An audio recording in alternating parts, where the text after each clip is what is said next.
दोस्तों, यदि आप बिहार बोर्ड के छात्र हैं और साल 2023 में आप एग्ज़ाम देने वाले हैं मैट्रिक या इंटर का, तो आपके लिए काफ़ी बड़ी खुशखबरी निकल के आ रही है।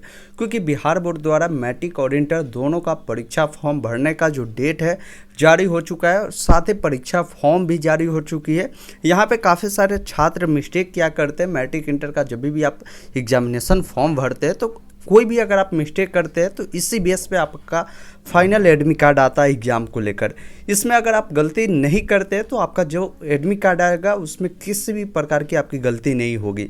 तो हम आपको पूरी स्टेप बताएंगे कि मैट्रिक और इंटर दोनों वाले कैंडिडेट के लिए कि किस प्रकार इस परीक्षा फॉर्म को आप डाउनलोड करेंगे और साथ ही किस प्रकार आप इसको भरेंगे। ऑल कोर्स के लिए हम बात करेंगे और साथ ही आपको लाइव भरकर भी आपको दिखाएंगे। साथ ही इससे आपसे जो भी मिस्टेक है वो नहीं होगा। आपसे रिक्वेस्ट है वीडियो को आप अंत तक जरूर देखिए। वीडियो पसंद आए तो लाइक शेयर कर दीजिए, साथ ही चैनल को सब्सक्राइब कर लीजिए।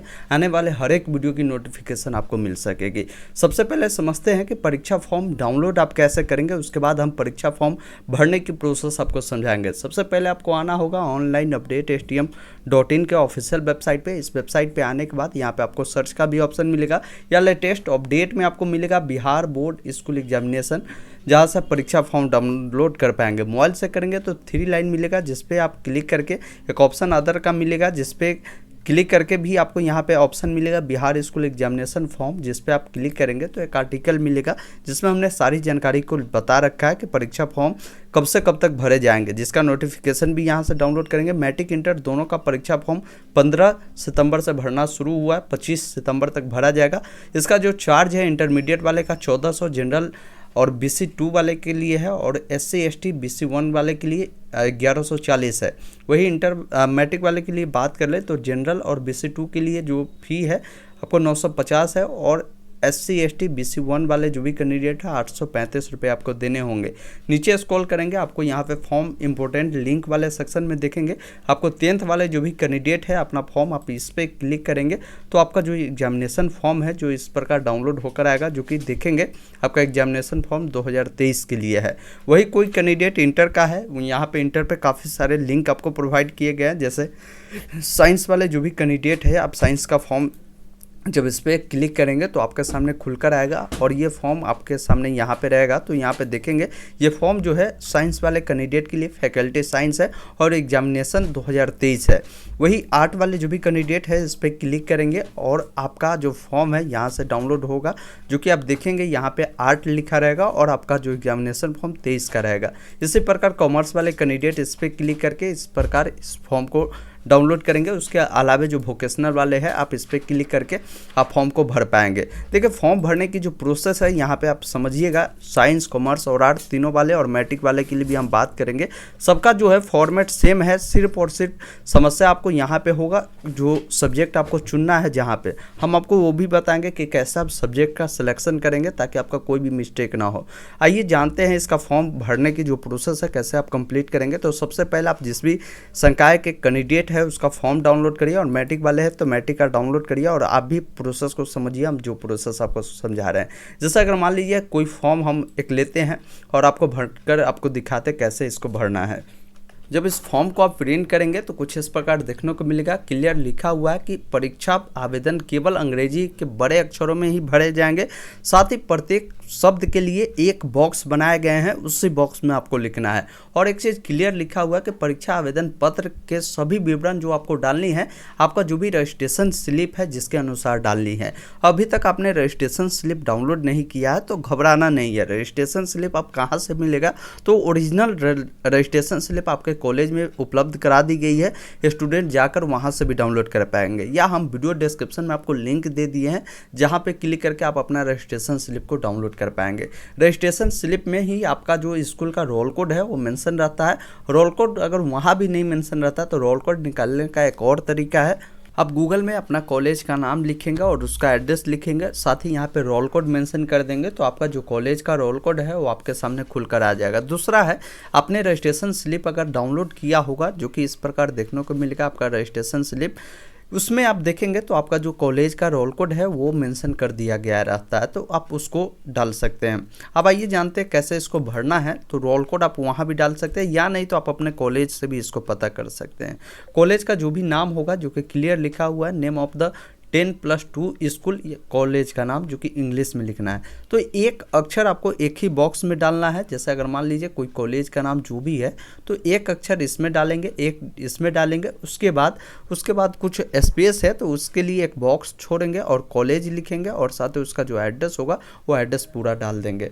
उसके बाद BSAB यूनिक आईडी आपसे मांगा जाता है, तो ये यूनिक आईडी आपके पास नहीं होगा, ये आपके जो स्कूल के प्रिंसिपल है या अपने कॉलेज में जब आप जाएंगे तो ये यूनिक आईडी आपको वहाँ पे उपलब्ध करा दी जाएगी, तो वहाँ से भी आप इसको नोट डाउन कर सकते हैं। रजिस्ट्रेशन स्लिप नंबर, आपका जो रजिस्ट्रेशन स्लिप है ये रजिस्ट्रेशन नंबर है। तो रजिस्ट्रेशन स्लिप आप जब लेंगे अपने स्कूल से तो वो आपको देंगे, तो वहीं पे आपको R से शुरू रहता है वो डालेंगे, वो यहाँ पे आपको डलाएगा। उसके बाद एक कलरफुल फ़ोटो होना चाहिए जिसका बैकग्राउंड ब्लू में आप रख सकते हैं, उसको यहाँ पे चिपकाएंगे। और विद्यार्थी का जो भी सिग्नेचर है इस वाले कॉलम में, जो कि यहाँ पे आपको फुल सिग्नेचर आपको कर देनी है। स्टूडेंट का जो भी नाम होगा इंग्लिश में डालना है, जैसे हमने डेमो के तौर पर यहाँ पे डाला है। एक अक्षर एक ही बॉक्स में डालिएगा, इस चीज़ को ध्यान रखिएगा। उसके बाद कुमार आता है तो एक बॉक्स को छोड़कर कुमार या कुमारी आप यहाँ पे मेंशन कर सकते हैं। पिताजी का जो भी नाम होगा आपको सेम उसी प्रकार लिखना है, और महतो प्रसाद जो भी आता है एक बॉक्स को छोड़ने के बाद इसको फिलअप करना है। 7 नंबर कॉलम में देखेंगे आपसे जेंडर पूछा जाता है, मेल फीमेल जो भी है उसके सामने आपको एक बार टिक आउट लगा देना है। स्टूडेंट का जो भी कास्ट होगा, कास्ट के सामने आपको एक बार टिक आउट करना है। BC1 BC2 से आप आते हैं तो आपको सिंपली BC पे ही टिक करना है। आप अगर किसी भी प्रकार के डिसेबल कैंडिडेट है, दिव्यांग है, तो उसकी जानकारी दे सकते हैं, एस करेंगे। अन्यथा कोई कैंडिडेट किसी भी प्रकार के दिव्यांग नहीं है तो नो वाले पे टिक आउट करेंगे। कोई कैंडिडेट दिव्यांग में भी अगर वो अंधा है, यानी आँख से उनको किसी भी प्रकार की दिव्यांगता है तो उसकी जानकारी देंगे, तो आप यहाँ पे अन्यथा नो वाले पे टिक आउट करेंगे। जो भी मोबाइल नंबर आपका होगा आप अपना मोबाइल नंबर यहाँ पे डालिएगा, जो कि कंपलसरी है, इसको छोड़ना नहीं है, क्योंकि ये फॉर्म आपसे स्कूल वाले फिलअप करवाते हैं और उनको ये फॉर्म को ऑनलाइन डालना रहता है, जिसका डेट 15 से 25 तारीख के बीच ही है। इस चीज़ को ध्यान रखिएगा। जो भी कैंडिडेट है उनका जो भी आधार नंबर है, आधार नंबर इस बॉक्स में अंकित करना है, एक अक्षर एक ही बॉक्स में लिखना है। इस चीज़ को भी आप ध्यान रखिएगा। नीचे आएंगे, स्टूडेंट का जो भी सिग्नेचर है आप हिंदी इंग्लिश जिसमें भी करना चाहे वो कर सकते हैं। यहाँ पे आपको सिग्नेचर करना है, अपना ईमेल आईडी कोड देना है जो कि कंपलसरी है। ईमेल आईडी नहीं है तो ईमेल आईडी बनवा लीजिए, उसको यहाँ पे डाल दीजिएगा। उसके बाद नीचे जब देखेंगे स्टूडेंट का जो भी कैटेगरी होगा वो बताएंगे। कैटेगरी का मतलब है जैसे बहुत सारे ऐसे कैंडिडेट होते हैं जो फेल भी होते हैं, बहुत सारे ऐसे कैंडिडेट हैं जो रेगुलर होते हैं। जैसे अगर आपने इससे पहले कभी भी इंटरमीडिएट का एग्ज़ाम नहीं दिया था तो आपको रेगुलर पे ही टिक आउट करना है। जो कैंडिडेट इससे पहले फेल किए थे वो एक्स रेगुलर में आ जाते हैं, या जो स्टूडेंट कंपार्टमेंट के थ्रू एग्ज़ाम दिए थे या वो चाहते हैं फिर से देना, तो यहाँ पे आपको ऑप्शन मिलता है, कंपार्टमेंट है वो भी आप दे सकते हैं।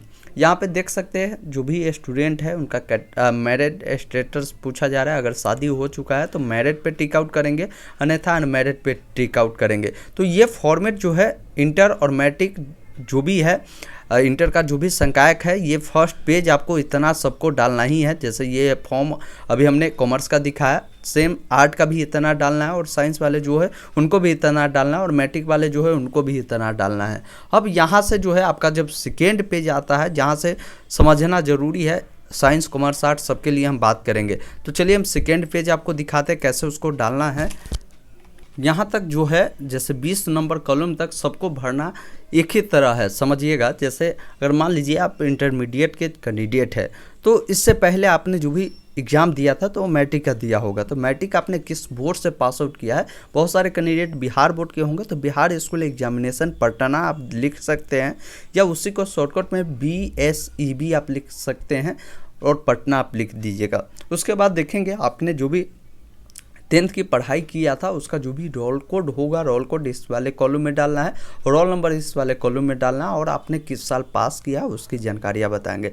देख लीजिएगा, सेम इसी अकॉर्डिंग आप भरिएगा ताकि आपका जो फॉर्म है किसी भी प्रकार की मिस्टेक ना हो। इससे पहले बहुत सारे ऐसे कैंडिडेट हैं, 19 नंबर कॉलम समझना काफ़ी ज़रूरी है। जो कैंडिडेट अगर मान लीजिए कंपार्टमेंट से एग्ज़ाम दिए थे, या जो छात्र चाहते दोबारा से इसमें फिर से बैठना इंटरमीडिएट में, तो उनको इससे पहले जो भी परीक्षा इंटरमीडिएट को उन्होंने दिया था उनका रोल कोड रोल नंबर डालना है। अगर आप पहली बार दे रहे हैं, आपने इससे पहले कभी इंटरमीडिएट का एग्ज़ाम दिया ही नहीं है, तो 19 नंबर कॉलम आपके लिए भरना जरूरी नहीं है। 19 नंबर उनके लिए है जो इससे पहले इंटरमीडिएट में फेल हो चुके थे, उन कैंडिडेट के लिए है। 20 नंबर कॉलम में देखेंगे आपको सब्जेक्ट सेलेक्ट करना है। यहाँ से सबको समझना जरूरी है, आर्ट कॉमर्स और साइंस वाले सबके लिए हम बात कर रहे हैं। जैसे यहाँ पे ये कंपलसरी सब्जेक्ट है 200 का, ये आपको सेलेक्ट करना जरूरी है। जैसे कंपलसरी में ग्रुप 1 है और ग्रुप 2 है। जैसे ग्रुप 1 में 100 नंबर आपको हिंदी इंग्लिश आपको लेना ही होगा, तो इसमें से अगर हिंदी लेना है तो हिंदी पे टिक आउट करिए, इंग्लिश लेना है तो इंग्लिश पे सेलेक्ट करिए। और यहाँ पे कंपलसरी ग्रुप 2 में आपको यहाँ पर अगर इंग्लिश करते हैं तो इसमें आपको हिंदी लेना होगा, इस चीज़ को ध्यान रखिएगा। अपोजिट इसमें हिंदी करिएगा तो इसमें इंग्लिश करिएगा, इसमें इंग्लिश करते हैं तो इसमें हिंदी पे टिक आउट करना है। उसके बाद जैसे आपको पता होगा इंटरमीडिएट 500 का एग्ज़ाम लेती है, उसके अलावा ये 200 आपका हो गया, 300 मार्क्स आपको यहाँ पे सेलेक्ट करना होगा। अब यहाँ पे देखिए अगर साइंस वाले कैंडिडेट है तो आपको फिजिक्स लेना होगा तो फिजिक्स पे टिक आउट करेंगे, केमिस्ट्री लेना तो केमिस्ट्री पे, और मैथ लेना तो मैथ पे। अगर मान लीजिए कोई कैंडिडेट फिजिक्स केमिस्ट्री बायो से है तो और एक्स्ट्रा में वो मैथ रखे हैं, तो यहाँ पे फिजिक्स केमिस्ट्री और बायो पे टिक आउट करेंगे। और एडिशनल के लिए आपको यहाँ पे ऑप्शन मिलता है एडिशनल 100 मार्क्स, जिसमें अगर आपने मैथ लिया है तो मैथ पे यहाँ पे आप खोज लेंगे, यहाँ पे है और इसको टिक आउट करेंगे। कोई कैंडिडेट अगर मैथ को ही लिए हैं लेकिन एक्स्ट्रा में बायो की है, तो यह एडिशनल जो सब्जेक्ट है जिसमें आपको सेलेक्ट करना है, यहाँ पे 300 मार्क्स का है तो 3 ही पे आपको टिक आउट करना है। ये नहीं कि आप एक्स्ट्रा जो लिए हैं इसी में टिक कर दीजिएगा, तो उस केस में आपका फॉर्म जो है गलत हो जाएगा। अब आइए समझते हैं जो आर्ट वाले कैंडिडेट है उनको कैसे इस चीज़ को डालना है, उसकी जानकारी बताते हैं। ये साइंस वाले का फॉर्म है, आर्ट वाले के लिए हम बता देते हैं आप भी कैसे सब्जेक्ट को सिलेक्ट करेंगे। नीचे आएगा आपको यहाँ भी 100 नंबर हिंदी इंग्लिश ये सबको लेना जरूरी है। अब 300 को आपको यहाँ पे भी सिलेक्ट करना है। बहुत सारे कैंडिडेट म्यूजिक लिए रहते हैं तो म्यूजिक सेलेक्ट करेंगे, हिस्ट्री है तो हिस्ट्री करेंगे, 300 है तो 300 का ही सेलेक्ट करना है। उसके अलावा एडिशनल अगर आपने कोई सब्जेक्ट लिया है तो तब टिक करना है, जरूरी नहीं कि ये टिक करना सबको ज़रूरी है, इस चीज़ को आप ध्यान रखिएगा। तो इस प्रकार इसको डालना है। नीचे अब आना है साइंस कॉमर्स आर्ट्स सब वाले समझ लीजिएगा। अब एड्रेस आपको फिलअप करना है, किस नंबर कॉलम में सबको डालना जरूरी है। एड्रेस में सबसे पहले आपको अपना वार्ड नंबर लिखना है, वार्ड नंबर जो भी होगा डाल दीजिएगा, विलेज जो भी होगा उसको लिखिएगा, इंग्लिश में ही डालिएगा, इस कॉलम को इस चीज़ को ध्यान रखिए। पोस्ट ऑफिस को भी डालिएगा, पुलिस स्टेशन डालिएगा और अपना डिस्ट्रिक्ट कोड डालिएगा, पिन कोड डालिएगा। और यहाँ पे घोषणा में आपके माता पिता जो भी होंगे उनका सिग्नेचर करवा लीजिएगा। साथ ही स्टूडेंट का जो भी हिंदी में साइन है यहाँ पे स्पष्ट लिखा हुआ है, विद्यार्थी का साइन हिंदी में करना है और स्टूडेंट का साइन यहाँ पे इंग्लिश में करना है। और यहाँ पे जो सिग्नेचर है आपके जो कॉलेज है उनके प्रधानाध्यापक करेंगे। तो इस प्रकार इस फॉर्म को आप कम्प्लीटली भर सकते हैं और कंप्लीट रूप से अगर डाउनलोड भी करना है तो आपको आकर ऑनलाइन अपडेट stm.in के वेबसाइट से डाउनलोड करेंगे। साथ ही हमारा व्हाट्सअप ग्रुप चलता है, यहाँ पे ज्वाइन व्हाट्सअप ग्रुप का ऑप्शन है, जिस पे क्लिक कर लीजिए और जाकर व्हाट्सअप ग्रुप से जुड़ जाइए। जिससे होगा क्या, आने वाले जितने भी नोटिफिकेशन होंगे आपको व्हाट्सएप पे मिलती रहेगी। और साथ ही हमारा टेलीग्राम ग्रुप है जिससे भी ज्वाइन हो जाइए, यहाँ पे पल पल की जो भी अपडेट होती है आपको मिलती है। करीब 26,000 से भी अधिक कैंडिडेट इस टेलीग्राम ग्रुप में जुड़े हुए हैं और जो भी अपडेट होता है टेलीग्राम ग्रुप में हम सबसे पहले शेयर कर देते हैं। वीडियो बनाने में थोड़ा समय लगता है लेकिन यहाँ पर अपडेट सबसे क्विकली मिलता है, तो इसलिए ज्वाइन हो जाइए। वीडियो कैसा लगा कमेंट करके ज़रूर बताएं, कोई डाउट कन्फ्यूजन है कमेंट करके ज़रूर पूछिए। वीडियो देखने के लिए बहुत बहुत धन्यवाद।